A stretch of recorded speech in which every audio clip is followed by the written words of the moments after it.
So hey guys welcome back again to the new video. आयो हजुरहरू सन्चै हुनुहुन्छ होला भन्ने, अनि म पनि एकदमै सन्चै छु। सो गाइज आज चाहिँ धेरै समयपछि मैले भिडियो लिएर आएको छु। अब भिडियो हाल्न पाएको थिइनँ किनकि अब विदेश जस्तो ठाउँ हो, सधैँ एकैनास हुँदो रहन्छ। कामको व्यस्तताका कारणले भिडियो बनाउँछु भन्दै कोसिस गर्दै पनि टाइमै नमिल्ने। अब ड्युटी त्यस्तै छ, सिजन लागेको थियो हल्का, अनि त्यसकारण चाहिँ भिडियो बनाउँछु भन्यो। अब एक दिन बिदा हो नि, बिदा पनि हाफ ड्युटी गरेर आउँदाखेरि चाहिँ तपाईको अब नुहाइधुवाइ गरेर यताउति गर्दै टाइम जाने, अनि त्यसपछि भिडियो बनाउनै पाएको थिएन। अनि जस्ट आज चाहिँ अब सटरडे, सो आज चाहिँ बिदा भएको छ, कामको चाप अलि कम भयो जस्तो भयो, अनि त्यसकारण बिदा भएको थियो। अनि भिडियो बनाइहाल्छु, धेरै समय भयो। भिडियोमा कमेन्टहरू पनि धेरै आएको छ होइन, अब रिप्लाई दिन पनि मैले पाएको छैन। कमेन्टहरू त मैले हेरेको छु, सकेसम्म चाहिँ मैले कमेन्टहरूको रिप्लाई नदिकिन चाहिँ भिडियो बनाउने कोसिस गर्छु, भिडियोबाटै रिप्लाई दिने कोसिस गर्छु, किनकि राम्रोसँग बुझ्नुहुन्छ। मेसेज पढेर भन्दा बोलेको सुनेर कसरी भने के भने भन्दा त्यो चाँडै बुझिन्छ।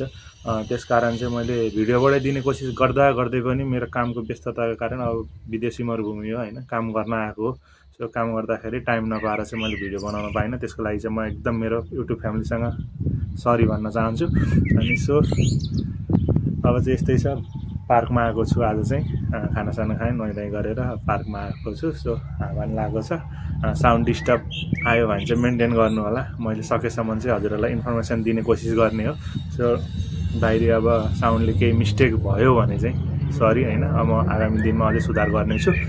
सो यस्तै छ। कमेन्ट चाहिँ अनि धेरै आएको थियो। सो भिडियोको थम्बनेल टाइटल हेरेर पनि हजुरहरूले थाहा पाइसक्नु भयो होइन, 1-1.5 महिना भयो भिडियो नहालेको। सो बोल्न पनि गाह्रो जस्तो भयो, त्यो बोली अड्के जस्तो भइरहेको छ। सो त्यस्तै नै छ, एडजस्ट गर्नु होला।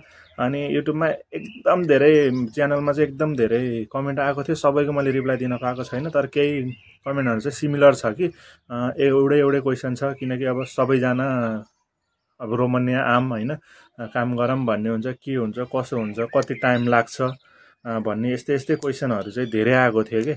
अनि सो भिजा प्रोसेसिङ टाइम कति लाग्छ, वर्क परमिट कतिमा आउँछ, अफर लेटर कतिमा आउँछ, यस्ता क्वेसनहरू चाहिँ धेरै आएको कारणले मैले चाहिँ यो मेन टपिक चाहिँ सबैलाई एउटै भिडियोमा बनाऊँ होइन। अब सबैको एकउन्टा थरीको क्वेसन हुन्छ, त्यो क्वेसनलाई चाहिँ एकमुष्टसँग लिएर म एउटै भिडियो बनाउन चाहन्छु। त्यही भएर यो भिडियो बनाउनलाई मैले टाइम खोजिराखेको थिएँ, टाइम चाहिँ पाइयो आज बिदाको दिन। सो त्यही भएर यो भिडियो चाहिँ के थियो हजुरहरूले थम्बनेल टाइटल हेरेर थाहा पाइसक्नुभयो। सो अब चाहिँ भिडियो ढिला नगरिकन डाइरेक्ट पोइन्टतिर लागौँ होइन। सो भिडियोमा चाहिँ कमेन्टमा चाहिँ धेरै क्वेसनहरू चाहिँ के थियो भने भिजा प्रोसेसिङ टाइम कति लाग्छ भन्ने कुरा थियो होइन। भिजा प्रोसेसिङ भन्दा पनि फर्स्ट अफ अल तपाईँहरूले अब रोमानिया आउँछु भनेर सोचिसकेपछि अलिकति धैर्यता चाहिँ राख्नुपर्ने हुन्छ, किनकि अब युरोप कन्ट्री हो, भनौँ न अरू अब दुबई कतारहरू जस्तो अब उसमा नि टाइम त लाग्छ, तर त्यति चाँडो चाहिँ हाम्रो प्रोसेस हुँदैन युरोपमा चाहिँ, त्यो चाहिँ बुझ्नुपर्ने कुरा हो। सो नर्मल्ली चाहिँ अब हामीले प्रोसेस गरिसकेपछि हजुरहरू अब राम्रो एउटा मेन पावर समातेर तपाईहरूले एप्लाई गर्नुहुन्छ। अब एप्लाई गरेपछि सबभन्दा पहिला अब भिजा प्रोसेसिङमा चाहिँ सबभन्दा पहिला तपाईँको आउने भनेको अफर लेटर हो। सो अफर लेटरमा चाहिँ के मेन्सन गरेको हुन्छ भने तपाईँको कम्पनीको नाम, कति घन्टा ड्युटी गर्ने, खाना बस्न फ्री छ छैन, अनि त्यसपछि तपाईँको आएर स्यालेरी कति हो, के काम हो भनेर सबै अफर लेटरमा मेन्सन गरेको हुन्छ। त्यो चाहिँ तपाईँहरूले ध्यान दिएर हेर्नु होला, किनकि काम गर्न आउने भनेर मरेर काम गर्ने कुरो हुँदैन।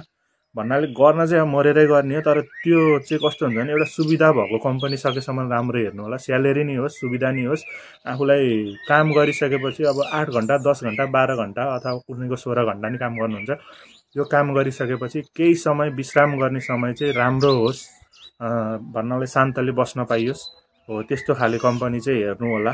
किनकि अब माइन्ड डिस्टर्ब हुने यताउति, अब विदेशी ठाउँ हो त्यो हुन्छ नै होइन, तर अलिकति सुविधा राम्रो भयो भने चाहिँ राम्रो हुन्छ, त्यही भएर सबै हेर्नु होला। सो त्यो अफर लेटर आउन चाहिँ तपाईँले एप्लाई गरिसकेपछि अब तपाईँको मेन पावर राम्रो पर्यो भने चाहिँ तपाईँको अब मेन पावरले युरोप पठाइराखेको मान्छे छ, छिटो काम गर्छ भने चाहिँ उसले थोरैमा 15 दिनदेखि लिएर 1 महिना 1.5 महिना भित्रमा अफर लेटर चाहिँ निकालिदिन्छ।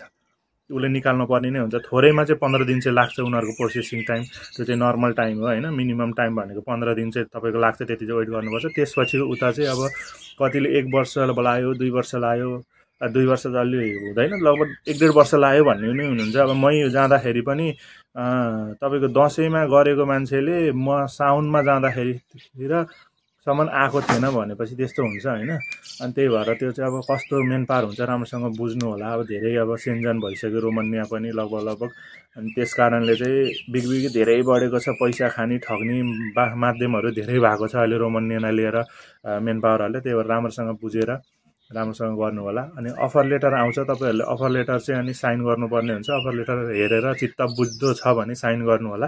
तपाईँको साइन गरेपछि अनि तपाईँको त्यसपछि आउने भनेको वर्क पर्मिट हो। वर्क पर्मिट भनेको के हो भने रोमानिया जाँदै हुनुहुन्छ भने तपाईँको रोमानियन सरकारले उनीहरूले अफर लेटर पठाएपछि चाहिँ मैले यस्तो यस्तो मान्छे यहाँ पठाउँदैछु भनेर उता एम्बेसी तपाईँको मेन पावरबाट आउँछ। अनि यहाँ कम्पनीले चाहिँ तपाईँको यहाँ रोमानियन सरकार भनौँ न, रोमानियन सरकारसँग चाहिँ मैले यस्तो यस्तो मान्छे कामको लागि यहाँ लिएर आउँदैछु भनेर स्वीकृति दिने पेपर वर्क पर्मिट भनिन्छ। सो त्यो वर्क पर्मिट चाहिँ उनीहरूले लिइसकेपछि सरकारले अथवा साइन र स्ट्याम्प चाहिँ हानेर चाहिँ तपाईँको राम्रो मेन पावर हो, काम उसले छिटो गरेको छ, राम्रोसँग पठाएको छ भने चाहिँ उसले तपाईँको थोरैमा 40 दिनभित्रमा चाहिँ वर्क पर्मिट झारिदिन्छ है। त्यति चाहिँ ढुक्क हुनु, 40 दिन थोरैमा।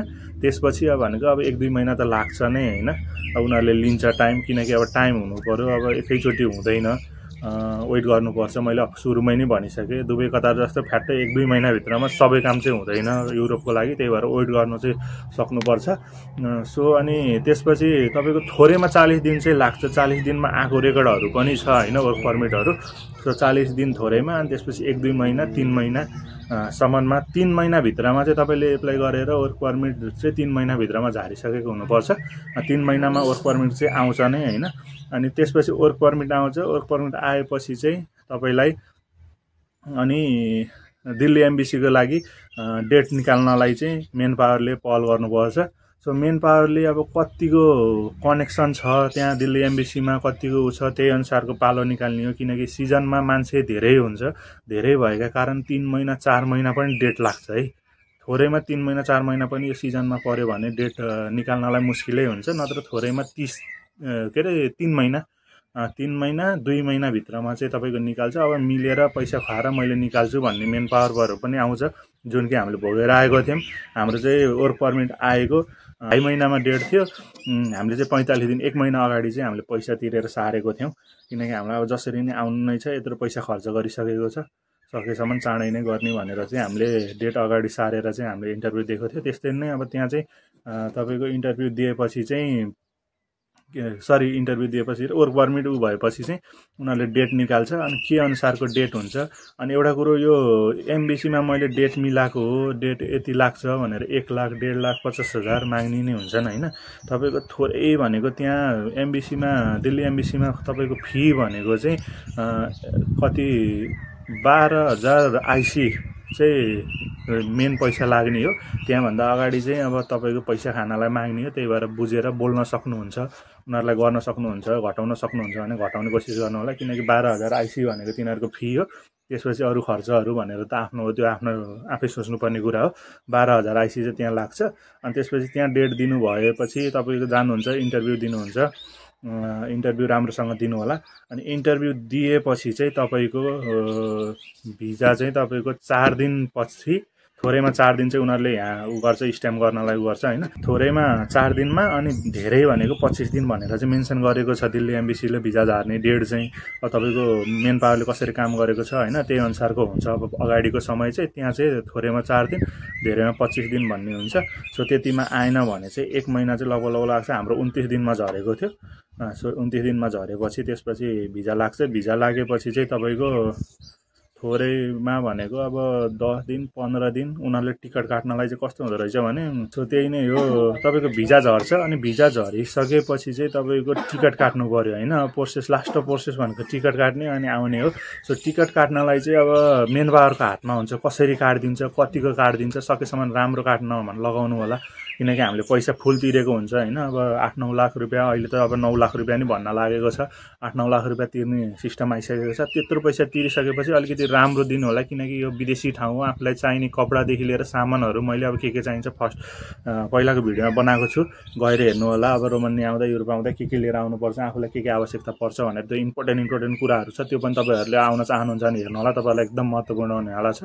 त्यसकारण चाहिँ अलिकति वेट चाहिँ लगेजको वेट चाहिँ बढाएर गर्दिन भन्नु होला। जस्तो जे भने उनीहरूले सस्तो जस्तो होस् त्यस्तै काटिदिने गर्छ, त्यही भएर त्यो चाहिँ भन्नु होला, तपाईँहरूले पहिले डिल गर्यो भने राम्रो हुन्छ होइन। अनि सो उनीहरूले टिकट चाहिँ कसरी काट्छ भने लट अनुसार काटिदिन्छ। तपाईँको एकजनाको भिजा आयो, तपाईँको ग्रुपमा जति अब दिल्ली एम्बेसी कतिजना पठाएको तपाईँको मेन पावरले होइन, किनकि अब एकैचोटि सबै हालेको हुँदैन, डेट अनुसार हुन्छ।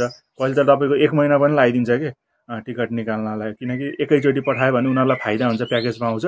त्यस कारणले त्यस्तो हुन्छ। त्यस्तो भए पनि चाहिँ अलिकति राम्रो गरिदियो भनेर सबैहरूले डिल गर्न सक्नु भने तपाईँहरूलाई फाइदा। अब डिल गर्न सकिएन भने त अब त्यो आफ्नो ठाउँमा छ होइन, मेन पावरको कस्तो काम गर्छ भन्ने कुरा कतिको चिन्नुभयो, कतिको भएको छ, त्यही गर्नु होला। अनि टिकट आउँछ, अनि टिकट आएपछि त वेलकम टु रोमानिया। सो त्यही नै छँदैछ होइन, वर्क गरौँ। सो भिडियो यही नै थियो, धेरै लामो नबनाऊ, हजुरहरूलाई जति चाहिने इन्फर्मेसन हो, के प्रोसेस हुन्छ, के हुन्छ, कति टाइम लाग्छ भनेर मैले भन्थेँ। त्यो एराउन्ड एप्लाई गरेको 5 देखि 6 महिना भनेको धेरैमा उड्नुपर्छ। तपाईँहरू राम्रो काम गर्ने ऊ छ भने त्यति चाहिँ तपाईँको लगभग लाउँछ, 5 महिना हुन्छ। त्यसले 3 महिनामा उडाइदिन्छु भन्छ, तर तपाईँहरूले वेट गर्न सक्ने भनेको 6 महिनासम्म हो। 6 महिनासम्म चाहिँ तपाईँको काम जसरी हुनुपर्छ। सो त्यही नै छ, राम्रोसँग गर्नु होला, राम्रोसँग एप्लाई गर्नु होला, राम्रोसँग बुझ्नु होला। पैसा ठग्ने माध्यमहरू धेरै भएका छन् अहिले। अब सेन्जान बनेछ, यहाँ त्यहाँ बनेछ, खाना बस्न फेरि भनेर चाहिँ यहाँ आएर एउटा हुन पनि सक्छ। त्यही भएर राम्रोसँग बुझेर मेन पावरहरूसँग राम्रोसँग कुरा गरेर कसरी हुन्छ के हुन्छ आफ्नो लाइफ बनाउने हो, त्यही अनुसार चाहिँ राम्रोसँग बुझ्नु होला, एप्लाई गर्नु होला, राम्रोसँग भिजा लगाउनु होला, इन्टरभ्यूमा 100मा 100 दिनु होला।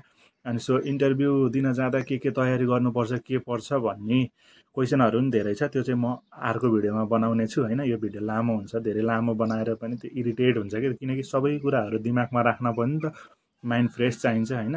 सबै एकैचोटि भन्दै यो भन्दै अनि दिमागले के बिर्सिन्छ। त्यही भएर म अर्को भिडियो बनाउने छु, त्यो भिडियो फ्रेस मुडमा फेरि हेर्नु होला। अनि के तयारी गर्नुपर्छ मैले भोगेको कुराहरू भन्ने छु, किनकि मैले धेरै जस्तो इन्फर्मेसन मैले भोगेको कुरा भन्छु। अब कोही चाहिँ अब साथीहरू भेट्यो भने उनीहरूले भोगेको कुराहरू चाहिँ मैले ल्याउने गर्छु मेरो भिडियोमा।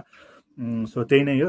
सो अर्को भिडियोमा चाहिँ मैले त्यो बनाउने छु। सो अहिलेलाई चाहिँ यति नै भयो। के कस्तो लाग्यो भिडियो सानो मिठो कमेन्ट छोडिदिनु होला, किनकि हजुरहरूको साथ हौसलाले नै मलाई अगाडि बढ्न, भिडियो बनाउन एउटा हौसला मिल्नेछ। किनकि अब यत्रो समयमा मैले बनाउन त युट्युब फ्यामिलीले कुर्नु भएको छ, धेरैलाई आउन मन लागेको छ, के हो कसो हो, किनकि म पनि त्यो ठाउँबाट गुजेर आएको, मैले पनि भोगेको कुरा हो। मलाई पनि लाग्थ्यो युट्युबमा खोज्दा मैले कहीँ पाउँथेन के चाहिन्छ, कसो चाहिन्छ, के गर्ने होला, के प्रोसेस हुन्छ, कसरी गर्ने होला। युरोप भने रोमानिया अब फर्स्ट सुनेको होइन, त्यस्तो हुन्थ्यो। सो त्यही भएर सबैलाई त्यो हुन्छ, त्यही भएर मैले चाहिँ सजिलो होस्, किनकि आफू आएँ भनेर आफूले भोगेको कुराहरू अरूलाई सेयर गर्न पाउँदा खुसी लाग्छ। त्यही भएर मैले यो माध्यम रोजेको छु। त्यसकारण चाहिँ हजुरहरूले सानो कमेन्ट गरिदिनु होला, लाइक गरिदिनु होला, भिडियो सेयर गरिदिनु होला, मिल्छ भने साथीहरू पनि आउन सक्ने हुन्छन्, उनीहरूलाई नि एउटा मद्दत मिल्नेछ होइन। अनि सेयर गरेर चाहिँ साइडमा रहेको बेल आइकन दबाइदिनु होला, ताकि भविष्यमा आउने नयाँ भिडियोहरू हजुरहरूको मोबाइलमा नोटिफिकेसन आउनेछ र हजुरहरूले फर्स्टमै हेर्न पाउनुहुन्छ, अरूहरूलाई ज्ञान हुनेछ। सो यति भन्दै बिदा हुन चाहन्छु। हस् त, नमस्ते, जय नेपाल।